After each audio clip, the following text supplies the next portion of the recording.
Bonjour, ravi de vous retrouver. Nous sommes toujours à l'Institut du Monde Arabe pour 300 millions de critiques, l'actualité culturelle francophone. Nous sommes cette fois-ci non pas sur la terrasse de l'Institut, mais à l'intérieur de la bibliothèque avec son président, donc Jacques Lang. Il y a actuellement une exposition magnifique sur un grand collectionneur qui s'appelle Bargil. C'est important donc de mettre en avant justement ces collectionneurs, parce qu'on connaît les collectionneurs allemands, américains, français, russes récemment, avec Tchoutkin. Qui est-il et que présente-t-il ? Son vrai nom, c'est Sultan Qassimi. C'est un fanatique de peinture, d'art, et il a constitué l'une des plus brillantes collections d'art contemporain, et notamment d'art contemporain arabe. Alors la chance, c'est que nous pouvons présenter 100 chefs-d'œuvre de la culture, de l'art pictural, de l'art plastique arabe, et c'est pour ceux qui ne connaissent pas une occasion de découvrir la beauté, la splendeur, la créativité des artistes arabes. Et pour ceux qui connaissent, ils reverront certains grands chefs-d'œuvre. On a l'impression justement que dans l'histoire de l'art, ce qui n'a pas été le cas pendant des années, il n'y a plus de centre aujourd'hui. C'est-à-dire pendant le début du XXe siècle, c'était la France. Dans les années 50, tout ça est passé aux États-Unis. Et aujourd'hui, on voit des gens qui viennent du monde arabe, du Portugal, de Chine, des pays de l'Est. Donc c'est aussi dans cet esprit-là qu'il est intéressant d'aller voir cette exposition. Vous avez tout à fait raison. Aujourd'hui, l'art est à la fois national ou local et universel. Et je me réjouis de constater que la plupart des institutions qui étaient naguère très tournées vers les États-Unis ou vers quelques pays européens s'ouvrent à l'ensemble du monde. Vous avez cité des pays, je n'y reviens pas, mais il y en a d'autres. L'Indonésie, par exemple, la Chine. Et c'est vraiment impressionnant de voir à quel point aujourd'hui il y a une créativité dans les pays parfois les plus opprimés. Car c'est aussi un moyen pour les artistes d'exister, de faire bouger les choses. Quelle est la dernière rencontre fondamentale que vous ayez faite, Jacques Lang ? Dans ce domaine ? Oui.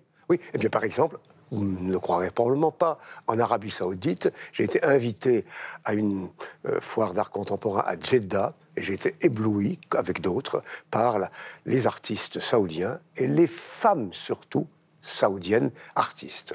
Merci Jacques Lang, voici le sommaire.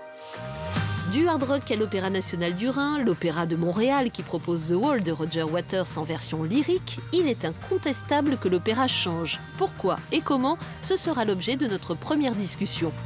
Marcel Mangel, alias le Mime Marceau, nous a quittés il y a 10 ans. Une exposition lui a été récemment consacrée à Strasbourg. Elle pourrait bientôt tourner dans le monde entier, car partout, le Mime Marceau est connu et respecté. Nous parlons de lui aujourd'hui dans 300 millions de critiques. Dans les pages du journal américain The New Yorker, début mars, le critique de cinéma Richard Brody dénonçait un cinéma français qui serait devenu, selon lui, sclérosé et conformiste. Sévérité ou lucidité, l'équipe partagera son avis avec vous. Et comme chaque semaine, notre tour du monde de la francophonie qui bouge et crée, c'est avec le Zap Culture. 300 millions de critiques, c'est parti.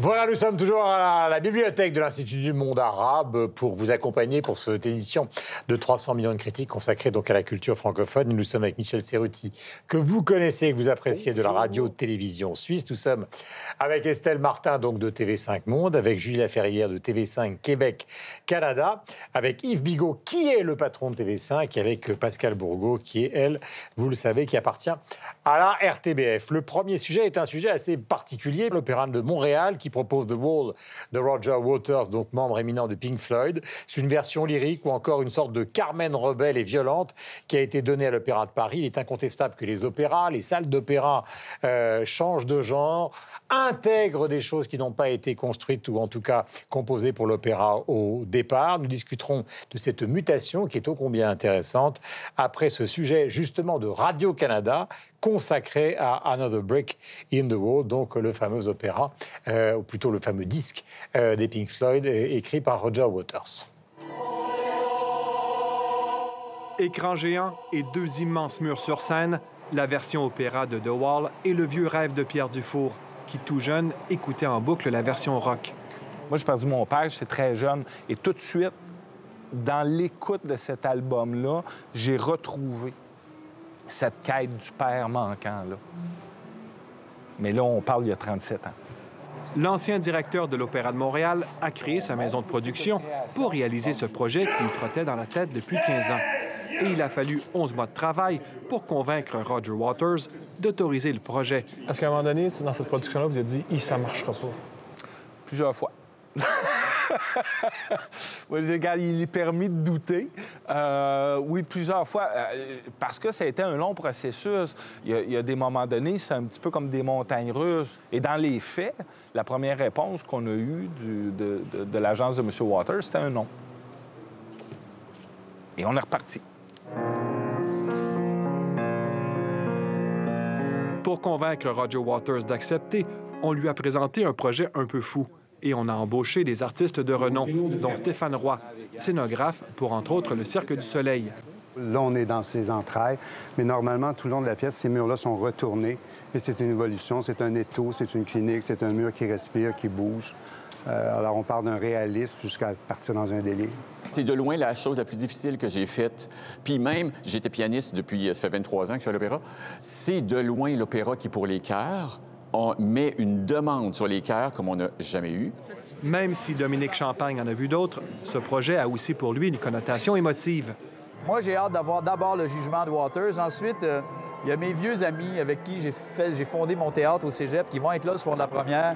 Quant à Pierre Dufour, il ne regrette pas de s'être embarqué dans une telle aventure. Et je me voyais pas à 57 ans, à 58 ans, me dire « T'aurais dû essayer ». Ici, Louis-Philippe Ouimet, Radio-Canada, Montréal. Voilà, beaucoup d'artistes pop ont écrit, par exemple, de la musique qu'ils considèrent comme classique. Ça a été le cas de Sting, ça a été le cas de Paul McCartney. Maintenant, est-ce que cette opération, qui est au fond de transformer un disque célébrissime dans le monde entier en une scénographie d'opéra, marche? Julie Laferrière, vous l'avez vu, vous l'avez constaté. J'attends votre opinion avec beaucoup d'intérêt. Je me lance. L'audace, je salue l'audace. Je trouve que le décloisonnement entre les genres, c'est hyper intéressant. L'opéra, le problème que rencontre l'opéra et l'art lyrique dans plusieurs villes, c'est que c'est un public d'abonnés, donc de rajeunir la clientèle, c'est une très bonne idée. Mais est-ce que tout se prête à l'opéra? Je ne sais pas. We don't need no education. Moi, ça me fait un peu mal. Pas vous? Ça n'a pas été écrit pour ça. Ben voilà, cette vous le voilà, tonalité. vous faites bien. Mais en revanche, vous chantez très bien. Mais c'est parce que Roger Waters donc, a signé le livret. Les prouesses vocales sont indéniablement parfaites. Tout fonctionne. Dominique Champagne, c'est un grand metteur en scène. C'est lui qui a signé, entre autres, pour le Cirque du Soleil, Love. Il connaît la musique, il aime la musique, il est bon avec les acteurs, les gens sur scène, les chanteurs, les artistes. Donc, les problèmes ne sont pas là. Le problème, c'est la rupture de ton est telle que quand on connaît le disque, quand on a aimé le disque, quand on connaît cette œuvre, quand on a vu le film d'Alan Parker, et que là, on arrive devant cet objet... Alors, qu'est-ce qui cloche? Parce que vous l'avez montré par une démonstration vocale. Qu'on va couper au montage, j'espère bien. Non, pas du tout. Non, mais qu'est-ce qui cloche, Julie, de votre point de C'est vue? une très bonne question. Je pense Parce que le rock que... de Pink Floyd, c'est quand même un rock qui est justement presque symphonique, enfin qui a été voulu au départ comme étant quelque chose qui était autant un spectacle que de la musique, comme par exemple les Rolling Stones, les Beatles et les autres. Oui, je vous suis.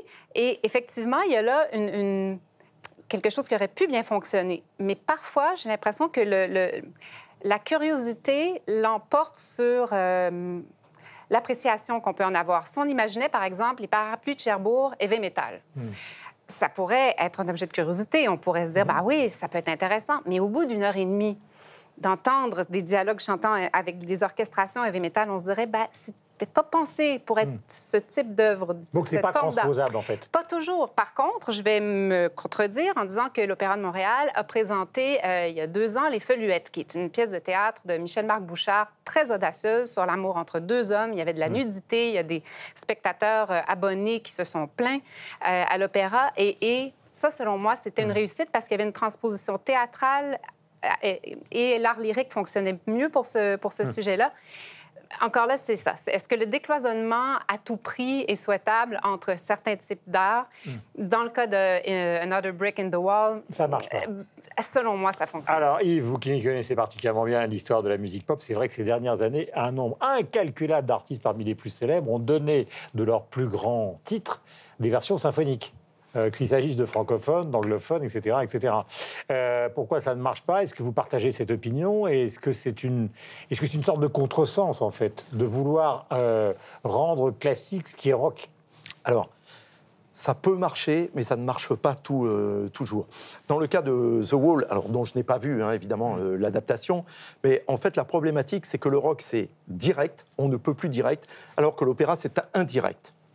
C'est-à-dire que l'opéra, c'est de la fabrication de très grande qualité, mais on n'est pas dans de l'expression qui va chercher l'émotion directe, on est dans de la musique savante et des focalises, comme nous l'a montré Julie, savantes. Donc, il y a une espèce de contradiction au départ. Alors, l'autre nécessité, en revanche, de l'opéra, c'est évidemment d'aller chercher un nouveau répertoire, puisque aujourd'hui, les grands compositeurs, ils ont disparu depuis longtemps. Donc, on a besoin, pour amener les gens dans les salles, d'aller chercher quels sont les compositeurs modernes qui ont fait des œuvres que le grand public connaît. Or, qui a fait des œuvres que le grand public connaît depuis un demi-siècle ? C'est les groupes de rock. D'où la nécessité qu'ont les opéras, mais au-delà d'ailleurs, regardez, la Philharmonie a redonné, il y a quelques mois, de manière tout à fait intéressante, avec John Cale, l'album de Velvet Underground and Nico. Étienne Dao y a participé, Lou Doyon aussi, et beaucoup d'autres intervenants. Donc on voit bien qu'il y a nécessité pour le monde du classique, et pas uniquement l'opéra, besoin d'aller chercher un nouveau public, qui est celui de notre génération, pour qui les grandes œuvres, c'est Sgt Pepper, c'est Tommy, ça peut être les chariots de feu d'ailleurs, je veux dire, il y a un volant très large, ça peut être The Wall, etc. Mais il y a un autre exemple, Roger Waters, il avait déjà donné là-dedans, il faut le savoir, et ça nous concerne, puisque c'était avec Étienne Rodagil. Ils avaient écrit, pour le bicentenaire en 1989, une œuvre qui s'appelle Ça ira, ça ira, livrée de Étienne Rodagil, musique de Roger Waters. L'album a été enregistré chez Deutsche Grammophon, donc le label de la musique classique. Et ça n'a jamais vu le jour. Si. Enfin, ça a été un beat complet.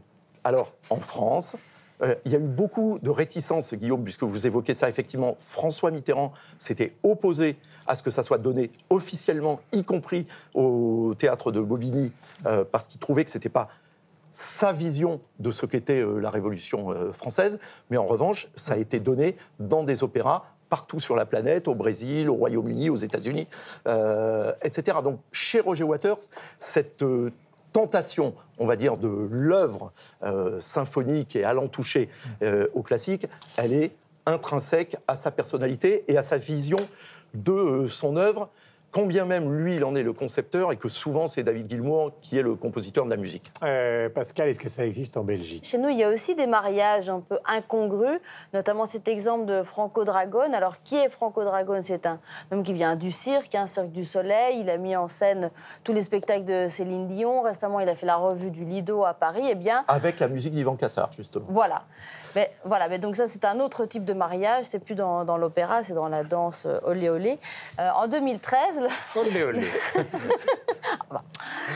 En 2013, donc, le théâtre San-Carlo de Naples lui commande un Aïda de Verdi. Et donc, il fait une mise en scène totalement novatrice, contemporaine, avec les esclaves deviennent des migrants et des réfugiés, etc. Avec évidemment une scénographie. Alors, il a respecté les chants, le livret, etc. Mais la scénographie est très originale. C'est pas seulement des particuliers. Chez nous, c'est une institution. La Monnaie, depuis Gérard Mortier en 1981, quand il a pris la direction de l'opéra, il a fait une programmation complètement iconoclaste depuis le début. Il a mis, notamment, il a donné des opéras à Patrice Chéreau, à des cinéastes qui n'avaient jamais fait d'opéra de leur vie. Il a notamment monté la Fra Delsbo, ce groupe de danse punk qui a revisité le Faust. Enfin bon, c'est institutionnel et ça a été continué par les successeurs. C'est-à-dire Bernard Faucroul a continué cette même politique et même aujourd'hui, Peter de Caluwe, qui est le nouveau directeur, eh bien, il a monté dernièrement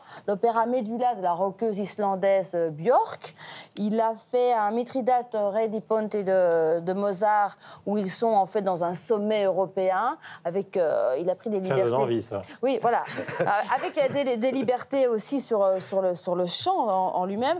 Les Lycires d'Amor et de Donizetti sont tous en maillot de bain. Voilà, c'est la plage. Et alors, l'opéra que vous pouvez voir en ce moment, c'est Foxy, la petite renarde rusée, qui est un opéra l'opéra de Janáček en 1920. Et là, c'est complètement... Alors là aussi, la scénographie est complètement revisitée. Ils sont tous dans un bar avec des néons. Foxy chante avec son iPhone. Enfin voilà, bon. La scénographie, en tout cas, complètement anti-conformiste et iconoclaste. Justement, je voudrais parler de Stéphane Lissner, qui est à la tête de l'Opéra de Paris. Et lui, c'est ce qu'il m'expliquait, c'est qu'il a amorcé aussi cette révolution au sein de l'opéra, c'est-à-dire qu'il fait appel à des metteurs en scène qui viennent soit du théâtre, soit du cinéma, ce qui apporte un autre regard. Et une autre difficulté, parce que parfois, il faut connaître la musique, l'écriture, le solfège. Et parfois, c'est pour ça qu'il y a des tensions et que ça ne fonctionne pas forcément. Et aussi, il a fait appel à des chorégraphes. Alors ça, c'est vraiment une volonté de moderniser la scénographie, la mise en scène. Je pense à Thomas Joly, 34 ans seulement. Stéphane Lissner lui avait demandé de mettre en scène Héliogabal. Et Thomas Joly, il est connu pour justement avoir un éclairage rock. Donc un éclairage rock sur une scène de l'Opéra Garnier. Vous voyez bien comment un théâtre à l'italienne. Et d'un coup, on a cette scénographie totalement moderne avec un éclairage rock, avec un Héliogabal qui est doré. Enfin, vraiment, c'est vraiment une espèce de choc des cultures. On l'a vu avec Carmen, on l'a vu avec cette vision extrêmement épurée et très violente, très âpre de l'opéra de Bizet. Donc vraiment, on sent qu'il y a cette volonté d'amorcer. Ça fonctionne plus ou moins bien. Et pour l'instant, je trouve qu'il n'y a pas eu de faux pas. Stéphane Lissner m'expliquait que certains, comme Haneke, ont tout à fait compris. Michael Haneke sont vraiment autant des metteurs en scène de cinéma que d'opéra. On a pu aussi le voir avec ça y est, ça ne me revient plus. Donc je disais avec Carmen, avec Thomas Joly. Eh bien, tant pis pour moi, ça reviendra. Mais voilà, c'est vraiment, on sent qu'il y a une espèce de progression. Si Anne-Theresa de Karsmaker, chorégraphe, elle met en scène, si j'ose dire, le Così de Mozart, qui est belge. Voilà, et c'était très réussi. Moi, je l'ai vu. En fait, les danseurs, les chanteurs, donc les chanteurs, les héros de l'opéra, ont des doubles dansants. Et là aussi, c'est tout à fait une autre version. Alors, vous me direz, Lully faisait la même chose peut-être à l'époque, mais non, on sent qu'il y a vraiment une envie de découverte, une envie peut-être d'élargir le public, aussi de correspondre à ce qui se fait aujourd'hui. Et juste un dernier mot, une initiative belge, là aussi, c'était à l'Opéra de Rouen. Là, c'est sur le sujet, on revient non plus sur la scénographie, mais sur le sujet. Frédéric Rolls, donc, étant belge, il avait eu l'idée d'un opéra sur Lolo Ferrari, et ça s'appelait Lolo Ferrari Opéra, parce qu'il il faisait toute une série sur les femmes rebelles. Je vais sortir un flingue. Et donc, c'était à l'Opéra de Rouen. Non, mais en tout cas, on ne peut que saluer l'envie Lolo de Ferrari trouver d'autres sujets qui avait fortement pulmonée, complètement cintrée, qui nous a quittés. Mais qui a une vie tragique. Oui. Donc voilà, pourquoi pas en faire une héroïne tragique. Et on sent que l'opéra a envie de se démocratiser. Moi, je vous dis tant mieux. Est-ce que ce genre d'expérience existe, Cerruti, Michel, en Suisse? Écoutez, oui, non. Comment vous dire, à essayer véritablement d'intégrer de la musique rock sur les scènes d'opéra en Suisse, moi, je n'ai pas souvenir que ça se soit fait. Maintenant qu'il y a eu des ponts entre les deux musiques, ça existe depuis belle lurette. On essaye, évidemment. Ça fait très longtemps que les uns et les autres sont attirés par les uns et les autres. Ça fait très longtemps qu'on essaye de changer le public. Et encore que, c'est paradoxal, parce qu'il faut savoir quand même que les publics à l'opéra, en général, sont très fidèles. Le public de l'Opéra de Paris, je crois que c'est à peu près 92,5% de mémoire de taux de fréquentation. C'est très élevé. Celui de Genève, c'est 90%. Ce qui est compliqué, c'est le renouvellement. Parce qu'au bout d'un moment, on a de la peine à attirer les jeunes. Mais ça marche bien, les gens viennent. Alors maintenant, l'opéra, c'est quoi? L'opéra, c'est un livret, c'est une musique et c'est une mise en scène. Alors, le livret et la musique, c'est un peu compliqué de les changer en général. Qu'est-ce qui reste? C'est la mise en scène. C'est là-dessus qu'on joue aujourd'hui. Pour moi, c'est ce que je trouve être le plus pertinent, on va dire, dans une évolution de l'opéra. Parce que intégrer des répertoires musicaux qui ne sont pas des répertoires musicaux d'origine pour l'opéra, des fois, ça ressemble beaucoup à une opération marketing. Alors, ça peut plus ou moins marcher, mais je trouve que c'est beaucoup de foisonnement, beaucoup de feux d'artifice pour pas grand-chose au final. Ce qui m'intéresse, moi, aujourd'hui, ce sont les mises en scène. C'est ça qui rend les choses intéressantes. Et à Genève, par exemple, du temps de Jean-Marie Blanchard, eh bien, il avait fait d'Olivier Py un petit peu son poulain. Olivier Py a signé 2 ou 3 mises en scène qui ont fait date depuis, notamment le Tristan et Isolde, puisqu'on parlait de Wagner, qui sur le moment a choqué tout le monde quand il a été présenté la première fois à l'Opéra de Genève, et puis depuis est devenu une sorte de référence et de classique. Aujourd'hui, c'est Christoph Loy, qui est un petit peu le metteur en scène allemand, qui est le protégé de Tobias Richter, qui est le directeur de l'Opéra de Genève, qui lui a signé aussi les mises en scène pour les Vêpres siciliennes, par exemple, ou la Donna del Lago, qui ont laissé un petit peu tout le monde stupéfait. Alors pour l'instant, c'est pas véritablement accepté. On verra si ça passe. Mais pour moi, la véritable modernité de l'opéra, ou ce vers quoi elle doit aller, c'est vers ce dont d'ailleurs parlait Estelle, c'est-à-dire l'intégration de metteurs en scène qui ont des idées originales, qui sont capables de faire évoluer la façon dont on perçoit l'opéra. Avec, on s'en fout, enfin, on s'en fiche, on va dire, du répertoire. Le répertoire, il est magnifique, il n'y a pas de raison de le changer. On peut intégrer 2-3 choses au fur et à mesure.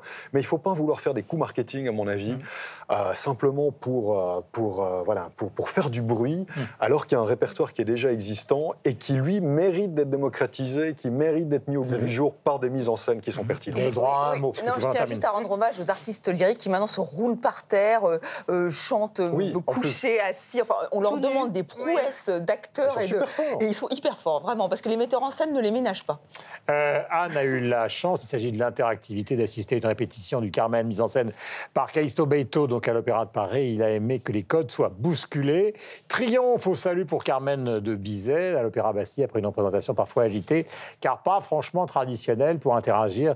Vous nous suivez donc et sur évidemment Twitter et sur la page Facebook de l'émission, aux adresses qui s'affichent au bas de l'écran, et évidemment vous pouvez laisser tous les commentaires qui vous passent par la tête. Deuxième sujet est important, le mime Marceau. Le 22 septembre 2007 précisément, il y a 10 ans déjà, disparaissait donc Marcel Mangel, alias donc le mime Marceau. Une exposition lui a été récemment consacrée à Strasbourg. Elle pourrait bientôt tourner dans le monde entier, car partout, vous le savez, le mime Marceau est connu, respecté. Il s'est produit sur scène, franchement, dans de très, très nombreux pays du monde. Comment a-t-il fait pour véhiculer sans un mot une image aussi forte de la francophonie? Nous en discuterons juste après ce sujet d'Estelle Martin.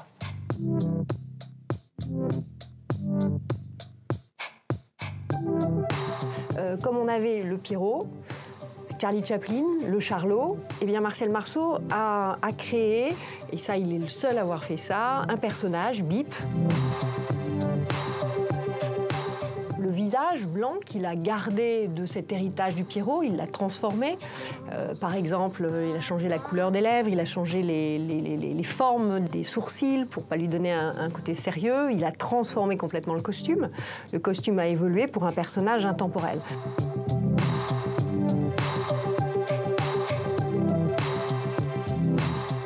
Tout d'un coup, il y a un homme qui arrive qui joue dans une boîte noire avec juste un banc, il a un chapeau avec une fleur, et puis tout d'un coup, il montre avoir tout avec rien.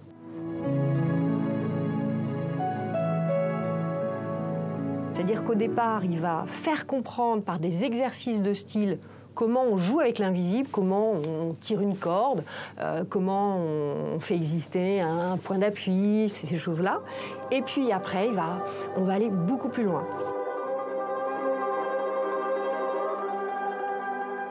Derrière ces gestes, ce n'est pas une petite histoire juste pour faire rire, mais qu'il y a un vrai fond. Il exprime la lutte du bien et du mal. Et ça, c'est un message qui a parlé à tous les peuples qui étaient privés de liberté. Dès qu'on est vers l'ouverture, la rondeur, la douceur, à ce moment-là, on est dans le bien, on symbolise le bien. Et quand on est dans le choc, dans les hachures, dans les choses crispées, dans les choses sur soi, on est dans le mal. Et cette pantomime, c'est la lutte du bien et du mal, qui se termine par une fleur de lotus qui s'ouvre, en espérant effectivement que le bien triomphe toujours sur le mal.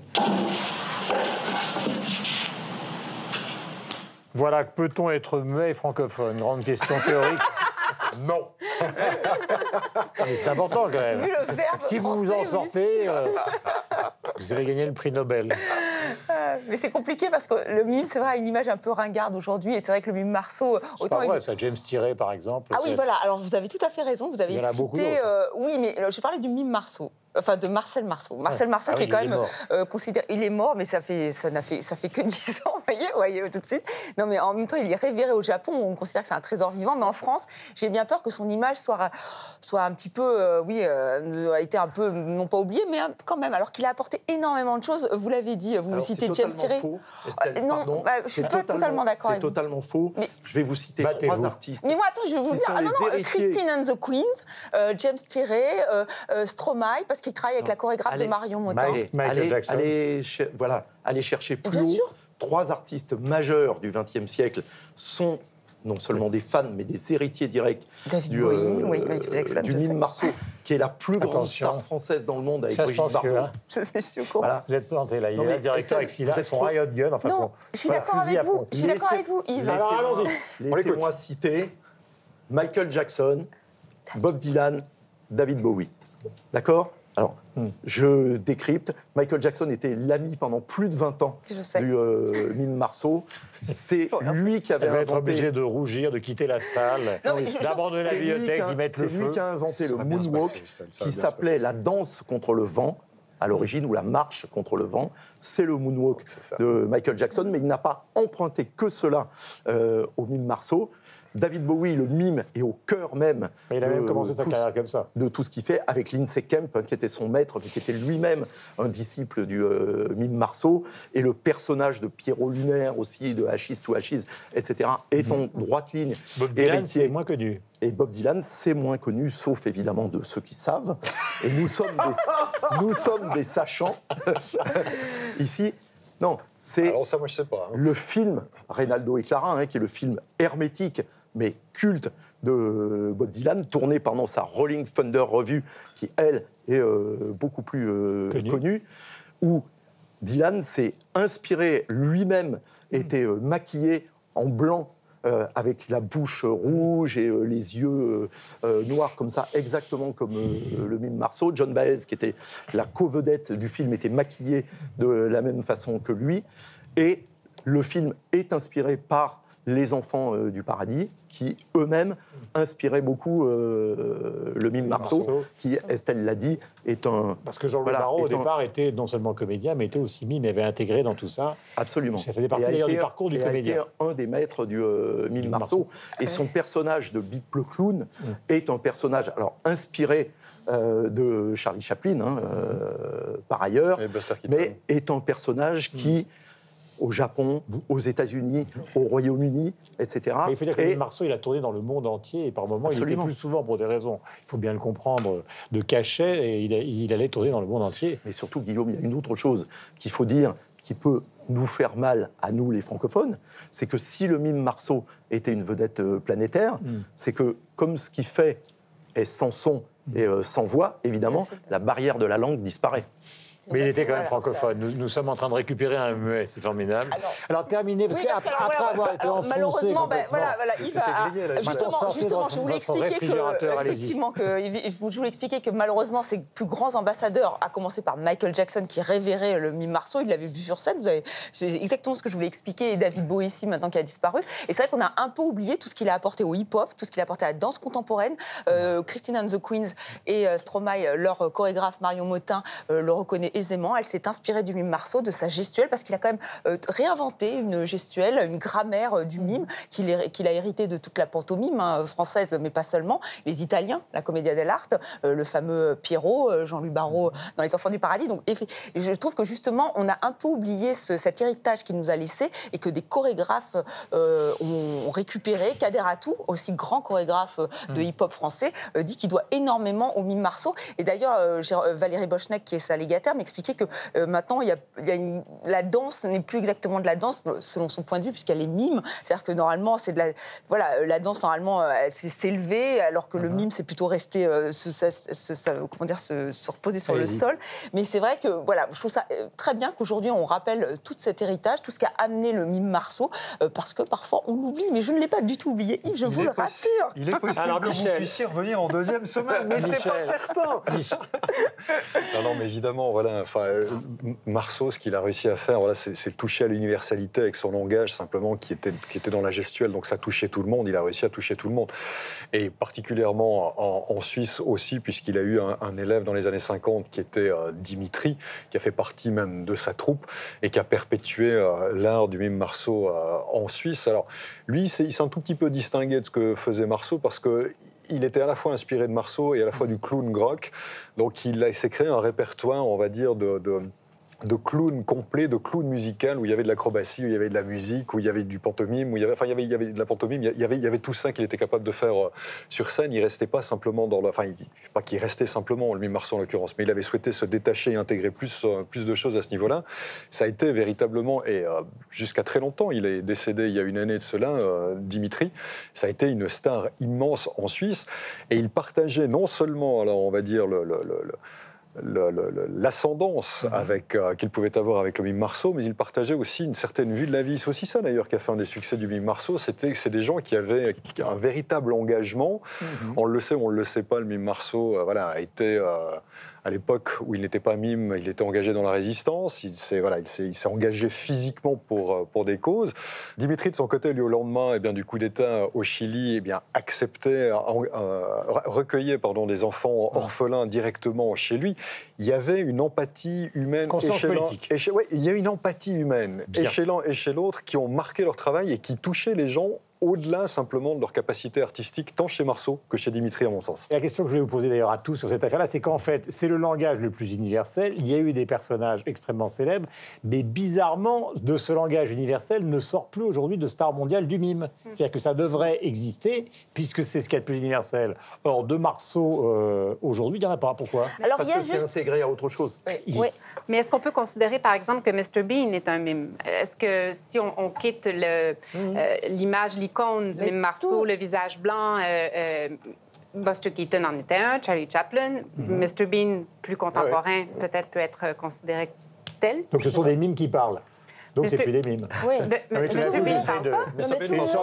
Non, mais James Tiré est un excellent exemple. Alors lui, il a ça dans ses gènes, puisque c'est le petit-fils de Charlot, mais ça, vous avez raison. Enfin, lui, en tout cas, c'est un des rares qui a réussi dans le mime. Pour répondre à votre question, je vous en prie. Il y a le mime aussi au cinéma. On parlait de Chaplin. Et chez nous, là, c'est vrai, il y a deux personnes dont on a parlé dans une précédente émission, qui sont Abel et Gordon, qui ont sorti Paris pieds nus, et qui, eux, revendiquent ouvertement leur filiation, non seulement au mime Marceau, mais aussi à Charlie Chaplin, à Buster Keaton, et qui intègrent ça dans le cinéma, ce qui est original. Voilà. Ce qui permettrait d'ailleurs au cinéma d'être un peu moins bavard.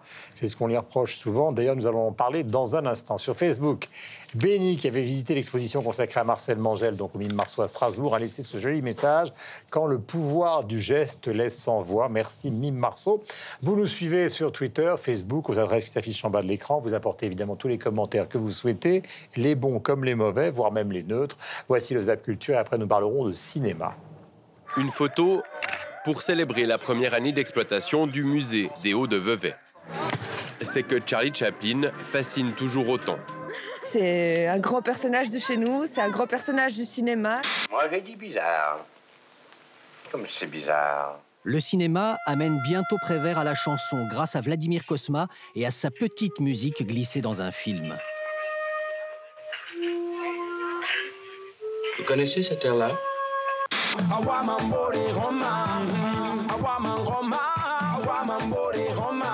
LKM veut dire le gros Killer Mike, le gros tueur de micro sur scène. Parce que quand je suis sur scène, je me transforme en commandant Kumbasa. Oh là là. Pas toujours facile de se glisser dans la peau de son personnage. Elle porte bien son nom. Priscilla Folle du désert est une aventure hors norme. Au début, les 12 000 spectateurs sont plutôt calmes, mais rapidement, les inhibitions des fans tombent et ils prennent d'assaut la scène. C'est ainsi qu'il y a 50 ans, des chaises pliantes ont contribué à ce qu'un concert des Rolling Stones entre dans les livres d'histoire. Au-delà de la performance, les artistes argentins José et Dani racontent l'histoire d'une relation, avec humour et poésie. Delphine ? Mais qu'est-ce que tu fais là ? C'est qui, lui ? Mon amant. Ça va, ça te dérange pas si on continue ? Bon, penses-tu ? Fais comme si j'étais pas là, enfin. Normalement, on n'a pas à être le témoin de la vie de son ex, de ses nouvelles amours, de ses nouveaux copains, de sa nouvelle vie, quoi. Et lui, il est pas très discret, non. Il est pas très... c'est pas un type à l'élégance anglaise, on va dire. Il m'a dit « Morue ». Morue. Les marionnettes sont en fait créées pour être l'acteur idéal d'un concepteur de spectacle. Et du coup, cet acteur idéal, en changeant d'histoire, il ne pourra pas être le même. Je ne me souviens m'éteindrai pas de toi. La comédienne n'en est pas à sa première incursion dans la musique. Pour ce deuxième album, en français ou en arabe, elle s'est mise à l'écriture. Je noircissais des cahiers, je prenais une idée, un mot qui m'interpellait, et puis ensuite j'essayais de broder ou de tricoter tout autour. Œuvre est peut-être un grand mot, parce que les 3 livres collés ensemble, ça reste une petite brique. Je suis une vraie amoureuse des mots, dans le sens où je peux passer beaucoup de temps à juste regarder un mot.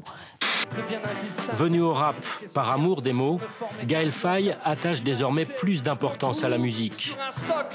Ma culture vient du hip-hop. Et donc forcément du rap, c'est la base. Les artistes que vous allez trouver au MIMA, eh bien, souvent ont un passé dans les subcultures. Ils viennent du skateboard, du graffiti, du graphisme, et qui aujourd'hui, à l'heure de l'Internet, sont considérés comme des arts à part entière. Et oui, aujourd'hui, le petit écran concurrence Hollywood. Rien qu'aux États-Unis, en 2016, 455 séries ont été diffusées.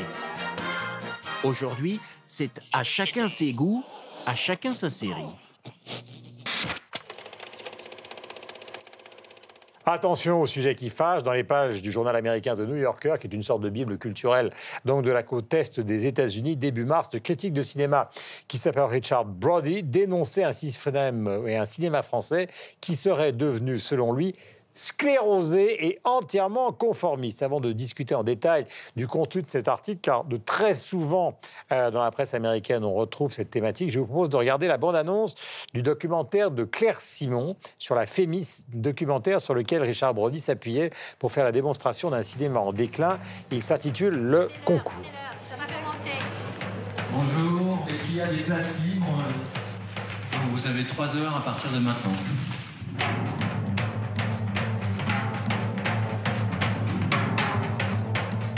Candidat 2188.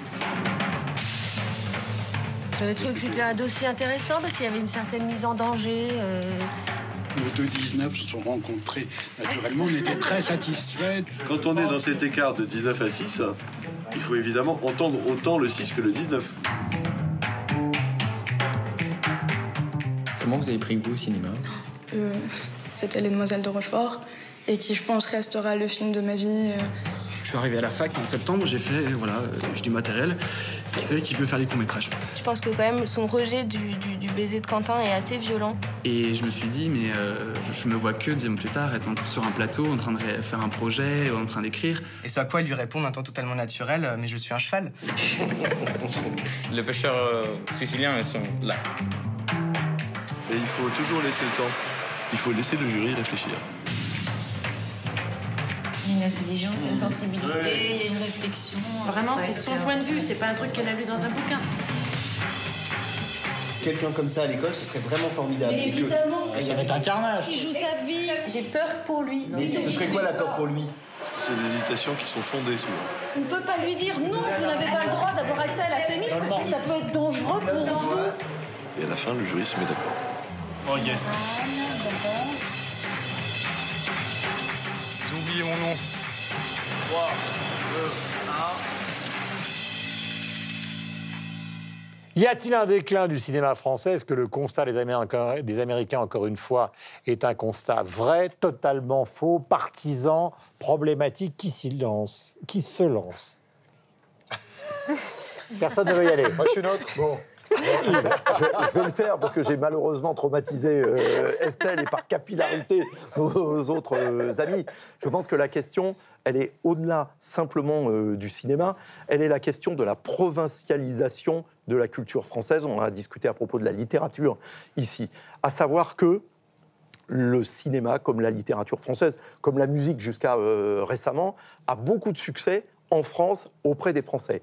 Mais si elle se provincialise, c'est parce que justement elle se nombrilise, elle s'adresse à elle-même et elle a donc perdu ce qu'était le sens depuis toujours, depuis les Lumières au moins, de la littérature française, ce qu'était le cinéma français qui s'est perdu quelque part dans les années 80, effectivement, de la musique française qui importait beaucoup jusqu'à l'arrivée du rock et des Beatles et qui commence seulement maintenant à travers l'électronique dance music, Daft Punk, Justice, Cassius, etc. Et Christine and the Queens a retrouvé un sens un poids international. On est un peu dans la même chose dans le cinéma. Enfin, pourtant, on a des grands prix. Audiard, Grand Prix, De Pléchin, Grand Prix. Francophone, Dolan. Alors, il vit sur le continent américain, c'est vrai. Ah oui, mais alors Donc, il n'a rien de français. Hein. Comment Audiard, il est français. Oui, bien sûr. Je parlais De Pléchin, il est français. Je parlais de Ils ont Dolan. des producteurs français. Dolan, il parle français, mais il n'a rien de français. D'accord, c'est vrai. Dans son œuvre, dans son cinéma, dans son écriture. Non, c'est-à-dire que ce qu'il faut bien voir, c'est qu'il y a évidemment des gens qui sont intéressants. Je vous passe la caricature, le cinéma français, c'est bienvenu chez les ch'tis, mais c'est quand même un peu ça aussi.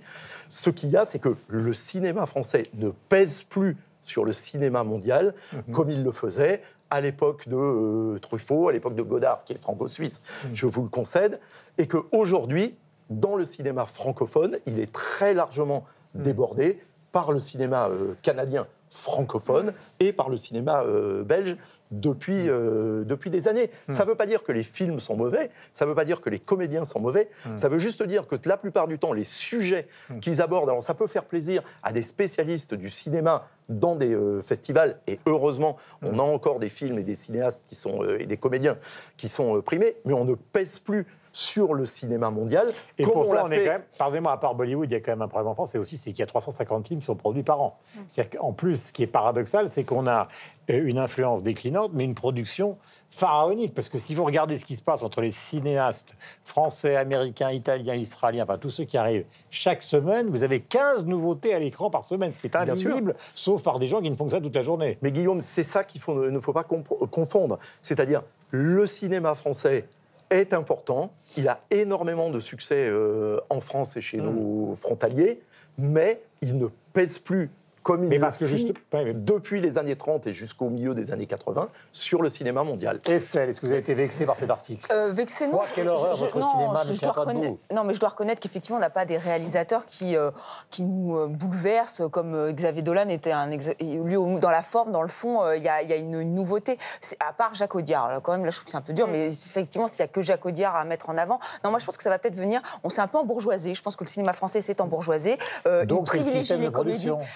Peut-être le système de production, peut-être le système de formation. Oui, le système de production. Moi, je pense que les producteurs, pour discuter avec des réalisateurs, ils vous disent souvent que souvent on leur demande des comédies, parce que les comédies ça marche, donc ça va remplir. Donc il faut des comédies un peu consensuelles. Là, on l'a vu, Telle mère telle fille avec Binoche, où il y a Sous le même toit. On sent vraiment que c'est vraiment orienté comédie. Ça n'a pas de, pardonne-moi, mais dans le projet de ce film, il n'y a pas du tout une seule seconde l'idée de bouleverser le cinéma. Pas du tout. Voilà. Alors après, Par contre, il y a beaucoup de films qui ont la prétention de pouvoir bouleverser quelque chose, qui sont produits à profusion et que personne ne voit, et qui justement ne bouleversent rien, contrairement à Dolan, comme on l'a dit exprimé. Alors moi, je veux croire au cinéma guérilla. Ou Timbuktu. Voilà, mais oui, mais Abderrahmane, c'est ça. Oui, voilà, mais ça aussi, voilà, c'est le cinéma plutôt francophone qui ouvre peut-être d'autres portes. Mais moi, je veux croire au cinéma guérilla. Vous savez, c'est le cinéma qu'on fait avec 2-3 bouts de ficelle, avec pas de producteur. Ça peut prendre 9 ans. Il y a eu Donoma de Gene Karenar, il y a eu le Rangen. Rangen, il était quand même réussi, le Rangen de Rachid. Non, mais il y a au moins la recherche d'une nouvelle forme, comme avec Keshish. Keshish aussi, il a essayé une nouvelle forme il s'inscrit dans la nouvelle vague avec de l'improvisation. D'ailleurs, ça a réussi puisqu'il a quand même été à Cannes, il a été récompensé. Donc voilà. Donc vous êtes contre. En même temps, je dois reconnaître qu'effectivement, il n'y a pas énormément d'exemples de réalisateurs où on sent qu'ils ont vraiment envie de bousculer les normes et qu'ils ont envie d'installer un nouveau cinéma avec un vrai souffle. On est, encore une fois, pour moi, dans un cinéma français qui s'est embourgeoisé, qui est nombriliste, et c'est bien dommage. Le point de vue du neutre. Moi, ce qui m'ennuie prodigieusement avec l'article du New Yorker, tout de même, c'est que derrière la critique artistique, que je peux un tout petit peu entendre, mais encore que, parce que voilà, on a fait la liste, il y a des Pléchins, il y a Assayas, il y a Audiard, il y en a quelques-uns qui sont là, et ils en valent bien d'autres en l'occurrence. Derrière ça, pour moi, il y a quand même une attitude très américaine, très libertaire au niveau économique, qui va à l'encontre de cette fameuse exception culturelle française qui ennuie énormément de l'autre côté de l'Atlantique, voilà. Et au-delà simplement, comme je le disais, de l'aspect artistique, il y a le fait de dire qu'on n'a pas envie que le cinéma ou que la culture soit produite de la manière dont elle est produite en France, parce qu'on veut imposer le modèle néolibéral économique où, voilà, le plus fort... D'où la contestation du concours. Exactement. D'où la contestation idéologique du cinéma, qui serait presque une idéologie française, puisque le cinéma est financé en gros parce qu'il y a une volonté de l'État derrière, mais qui oblige les chaînes de télévision à payer. Donc c'est tout ça qui est mis en avant pour dire, comme finalement c'est un cinéma de fonctionnaires subventionnés, le résultat de ce cinéma est chiant. Eh ben moi je vous dis non. Moi je vous dis non. Je dis que cette accession culturelle est salutaire. Je suis en désaccord avec cet article sur le fond parce que je pense qu'il va au-delà de l'aspect artistique justement. Et je trouve que c'est un tout petit peu l'hôpital qui se fout de la charité parce qu'effectivement aux États-Unis. Ce qui est paradoxal, c'est que le New Yorker c'est plutôt un journal de gauche. Hein. Mais c'est ça qui est paradoxal. Exactement. Ce qui est paradoxal parce que dans les faits, on défend une théorie vraiment libérale économique très à droite. Et ce qui m'énerve un tout petit peu aussi quand même, c'est un peu l'hôpital qui se fout de la charité parce qu'aux États-Unis, même si effectivement on a un système économique qui est très libertaire, par contre, vous avez un système syndical qui, lui, allez demander aux musiciens qui veulent partir en tournée aux États-Unis combien c'est simple de le faire. Mais là, c'est pas le résultat qui compte. Non, mais ce que je veux dire, c'est que d'un côté, on nous dit, regardez, nous, on est capable d'avoir une libre concurrence. Et cette libre concurrence est capable d'accoucher de merveilleux projets. Faites comme nos États-Unis. Mais en même temps, aux États-Unis, quand vous voulez pénétrer le marché américain, quand vous êtes étranger, c'est super compliqué. Ça s'appelle le protectionnisme. Mais c'est ça. Mais on peut penser que Brody déteste les blockbusters américains. Il déteste les blockbusters américains. Il va pas défendre les blockbusters. Non, il parle du Sundance, du cinéma Sundance. Voilà, et il parle aussi d'un pays où le cinéma indépendant a énormément de difficultés. Alors l'exception française, on en parlait. Heureusement qu'elle existe et heureusement qu'elle aide justement des productions indépendantes de fleurir. Moi, j'ai envie de réagir plutôt comme Gilles Jacob, le directeur du Festival de Cannes, qui a envoyé 3 tweets, je ne sais pas si vous l'avez vu, avec la liste de tous les cinéastes français qui méritent quand même une autre considération que celle-là. Moi, je suis désolée, mais Audiard, Ozon, Brisé, Azanavicius, Téchiné, Zlotowski, enfin, tous ces cinéastes ne sont pas des comédies bourgeoises qui n'ont pas... je trouve qu'il est...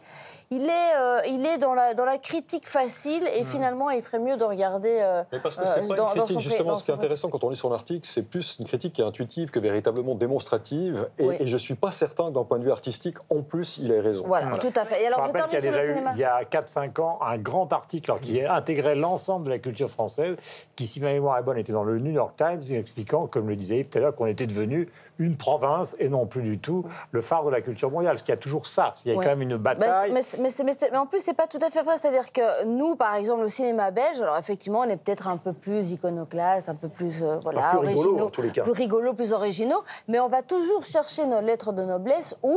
En France, à Paris, à Cannes, parce que ça reste la première scène où, effectivement, on doit être reconnu. Donc moi, je trouve que le New Yorker est trop sévère. Voilà. Julie, vous qui êtes francophone, mais en même temps sur le continent américain, d'où provient cet article, quel est votre sentiment ? Au Québec, là, on prend soin de nos films. Je pense que Xavier Dolan, l'envergure de Denis Villeneuve, de Jean-Marc Vallée contribuent au fait qu'on a une fierté par rapport à notre cinéma et on prend peut-être des risques. Mais à savoir si le cinéma français se porte bien chez nous et si on entend ces voix-là haut et fort et longtemps en salle, non. Voilà, c'est vrai qu'il y a beaucoup de films qui sont produits en France, énormément de films, beaucoup qui ne trouvent pas leur public. Et aussi une des caractéristiques, parce qu'il ne faut surtout pas accabler la FEMIS, ça permet d'obtenir une grammaire du cinéma, car le cinéma, ça s'enseigne. Il y a eu des grandes écoles de cinéma à UCLA, même à Lodz en Pologne, dont sont sortis les Vajda, Polanski, Skolimowski, etc. À Moscou, évidemment, avec Tarkovsky. Le problème aussi en France, c'est qu'il y a quand même beaucoup de gens qui font des films et qui ne sont pas cinéastes. C'est-à-dire des gens qui sortent du stand-up, qui sortent de la littérature et qui tout d'un coup décident de faire du cinéma alors qu'ils ne connaissent absolument aucun problème, par exemple, ou qui n'ont aucune connaissance dans le domaine de l'optique, contrairement à ceux qui réalisent cette émission aujourd'hui. L'article du New Yorker, en tout cas, a divisé sur les réseaux sociaux. Pour Alexandre, vous pouvez vous battre à la maison si vous voulez. Richard Brody a vu juste excellent papier du New Yorker sur les raisons du marasme profond dans lequel se trouve le cinéma français depuis 30 ans. D'ailleurs, il suffit de le lire, cet article, sur les réseaux sociaux pour interagir. 300 millions de critiques, bien évidemment. Vous avez à la fois Facebook et Twitter aux adresses qui s'affichent en bas de l'écran. Nous allons passer maintenant au coup de cœur avec vous, Michel. Vous avez choisi qui et quoi ? Alors, on va faire une fusion entre l'opéra et le cinéma, parce qu'on en a parlé dans cette émission, avec le dernier film du cinéaste suisse Jean-Stéphane Bron, qui pendant 1 année et demie a tourné à l'Opéra de Paris. Il a accouché d'un très joli, formidable documentaire, puisqu'il s'est promené dans les coulisses de cet opéra pendant toute cette période. Et ce que je trouve particulièrement intéressant dans son travail, intitulé L'Opéra, c'est qu'il fait un véritable travail de documentariste. Il ne connaissait rien à l'opéra, il le disait lui-même. Donc, il nous explique les coulisses, il nous déconstruit un spectacle. On voit ce qu'on ne voit jamais, mais néanmoins, au final, on est plus riche de ce qu'on ne voit pas habituellement. Enfin, nous, on le connaît un peu par le métier, mais sinon, on ne le connaît pas. Et puis, sans jamais casser la magie du résultat final qu'est l'opéra et du spectacle final. Donc, on a à la fois, je trouve, le beurre et l'argent du beurre avec un documentaire comme celui-là, l'opéra Jean-Stéphane Tron. Coup de cœur, Estelle. Est-ce que La nuit est notre dernier espace de liberté? Vous avez 158 pages pour y réfléchir grâce à cet essai qui est vraiment très bien fait de Michael Fossel, qui est philosophe. Et c'est vraiment un essai facile à... Et oui, déjà, voilà, vivre sans témoin. Un très bel essai, facile à lire et qui va vous faire réfléchir. C'est pas mal. Voilà, je passe mon tour. Pas de coup de cœur car nous sommes en retard, comme le dirait notre bien-aimée productrice Isabelle Siri. Donc c'est à vous, Julie. Alors, Gerdir Eliasson a écrit ce roman en 1987. C'est donc pas nouveau, sauf que la traduction française, elle est toute récente et on la doit à une très jolie maison d'édition québécoise qui s'appelle La Peuplade, qui donne des voix à des plumes singulières. Alors, on peut le trouver ici à Paris, à la librairie du Québec. Donc, Les excursions de l'écureuil. Yves. L'album des Amazones d'Afrique, un collectif donc, de chanteuses africaines, avec Angélique Kidjo, qui présente 21e siècle sur TV5 Monde, avec Mariam Doumbia, donc de Amadou et Mariam, et aussi avec le grand retour, après une longue période d'absence suite à un AVC et une rééducation, de la très grande chanteuse malienne Kandia Kouyaté, mais aussi Mamadi Keïta, Mariam Koné, etc. Elles sont actuellement en tournée dans toute l'Europe. C'est le premier album des Amazones d'Afrique. Pascal, coup de cœur. Mon coup de cœur, c'est la BDTech des Savoirs. C'est l'équivalent du Que sais-je en bande dessinée. La formule est simple, c'est un spécialiste, un dessinateur. Et donc voilà, c'est chez Lombard. Alors ici, il y a le nouvel Hollywood, le sujet dont on vient de parler, l'artiste contemporain et le top des ventes, le féminisme. Voilà. Merci mille fois, l'émission est terminée. Nous étions ravis d'être à la bibliothèque de l'Institut du monde arabe, dans cet endroit magique. On se retrouve la semaine prochaine avec grand plaisir.